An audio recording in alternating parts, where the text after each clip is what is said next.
Now here with a very special guest, our course designer out here at Swenson Park for the OTB Open, Mr. Leonard Muise. Leonard, welcome. And off the top, you spent a lot of time on this design. You're a very thoughtful designer. I'll toot your horn because I know you won't toot your own, but a lot of positive feedback in the early returns from the pros. How does that make you feel? Oh, it's certainly gratifying, but my palms are even sweatier than before.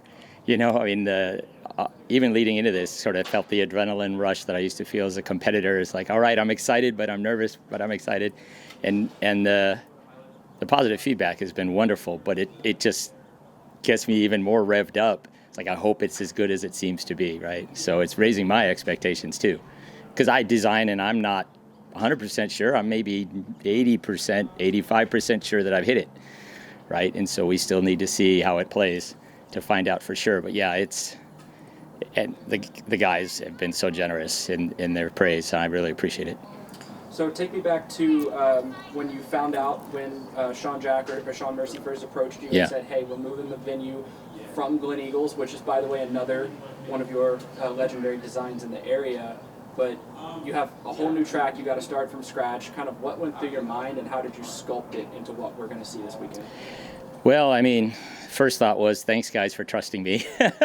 I just don't take it for granted, right? It's a privilege to do this. Designing, I've done other stuff in the sport, and designing is by far my favorite thing, most gratifying thing. So just the honor of them thinking they would like to give me the opportunity again was a big thing. You know, I got after it right away. I mean, that weekend I was out here all day, both days, as soon as I heard about it. You know me, I'm very analytical, so I right away started checking myself in terms of how am I going to measure my success out here? What does a good layout look like? Distance, shot shaping, variety, all the little things that I'm looking for.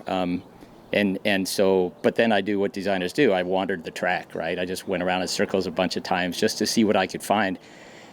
And I've done a lot of golf course work. And this is a much better than average property, right? The terrain here is excellent, and grateful for that. So you can see the potential was there, and I'm glad I had enough time to grind on it over and over to get us where we are now. It was I saw the potential and got a lot of help. You, one of the people, Conrad, was probably my biggest helper. John, a whole bunch of folks came out, and many of them found things I didn't see, or validated what I did see, but huge amount of contribution there as I kind of figured it out.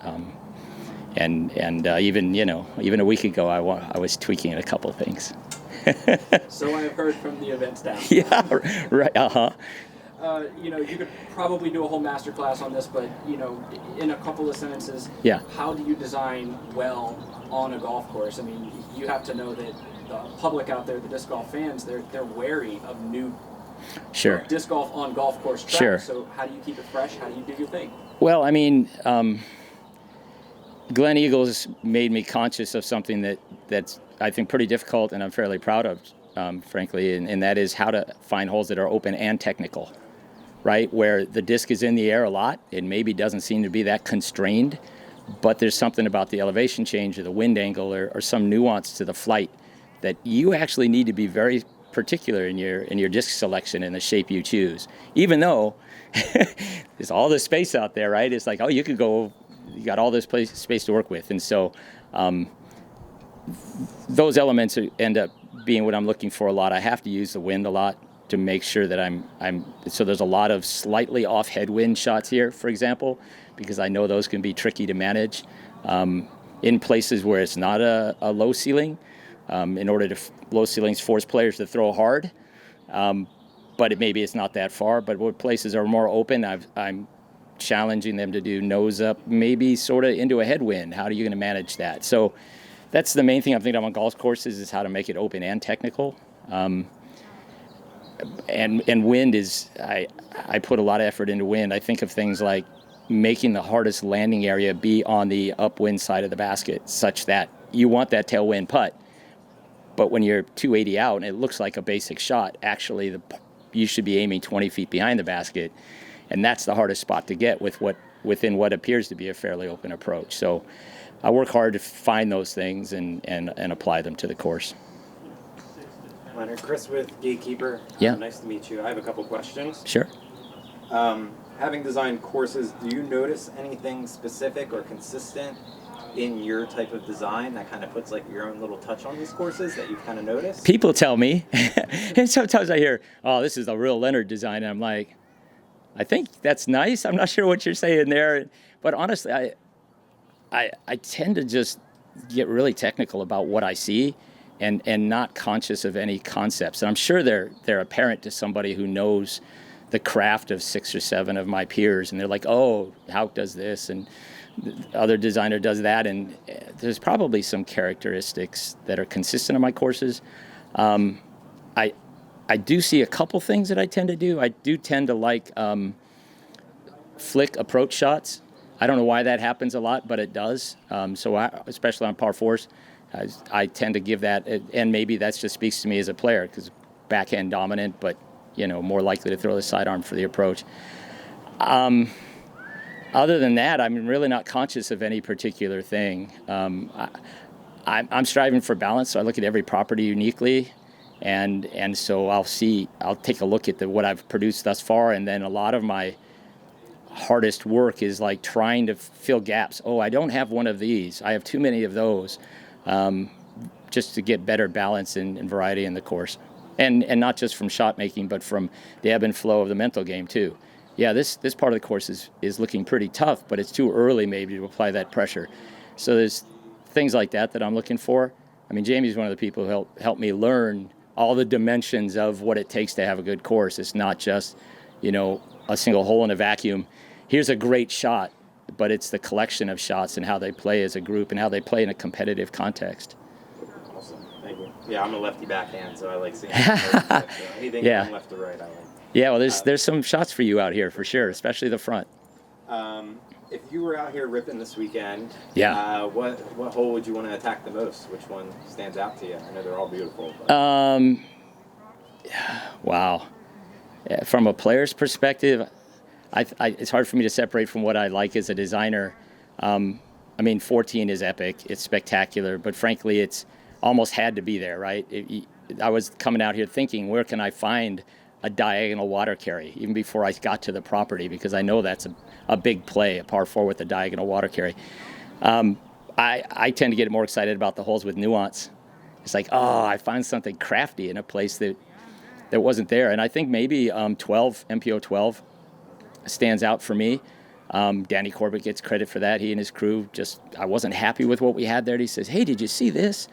And I'm like, yeah. And then I looked again. I'm like, wait, if we do, that was exactly how it often works with me when I'm doing designs, that I think I've done my diligence, but then somebody makes me check myself. And just the second time through, I looked at it, I'm like, whoa. It's so that I like the finesse, being an old school player. I like having to, if guys throw backhands there, kind of a hyzer flip that holds the line into a headwind, into a gorgeous green. It's just like, and it's one of those open technical things. There's really not much in the way, but it's a beautifully executed shot if you can pull it off to just a gorgeous green. So I think maybe that one. And besides, that when I could play, that would be about the end of my range. 378 into the wind. A lot of these other holes I've designed for guys who throw 100 feet farther than I ever could. Awesome, thank you. And last question. Yeah. It's hard to put a number on it, but as the course designer, I'm just interested. What number do you think is going to be the hot round out here? Do you think someone could reach 12, 13, or do you think everyone's going to kind of keep it under? Well, Or do you think wind comes in there? Yeah, wind's a big factor. The same thing at Glen Eagles. Every day I'm refreshing the weather report 3 times a day to say, okay, we're going to have a bad day, we're going to have an easy day, because there's a point at which the wind gets too harsh and the course doesn't play well. It's not fun anymore. 16, 18 miles an hour gets past that. It's not great, and that's about an average afternoon out here, so it's right on the tipping point. Current forecast, boy, am I jinxing this, is for Saturday to be actually a little below average wind, and I think at that point the guys will know the course. I'm predicting 2 double-digit rounds on Saturday, and those may be the only double-digit rounds of the weekend. Frankly, watching the practice videos I've seen from the guys in the commentary, the course is playing a little harder than I thought. The holes that I thought were a little soft, still pretty challenging, are actually maybe a 10th or 2/10 harder on a scoring average than I thought they were.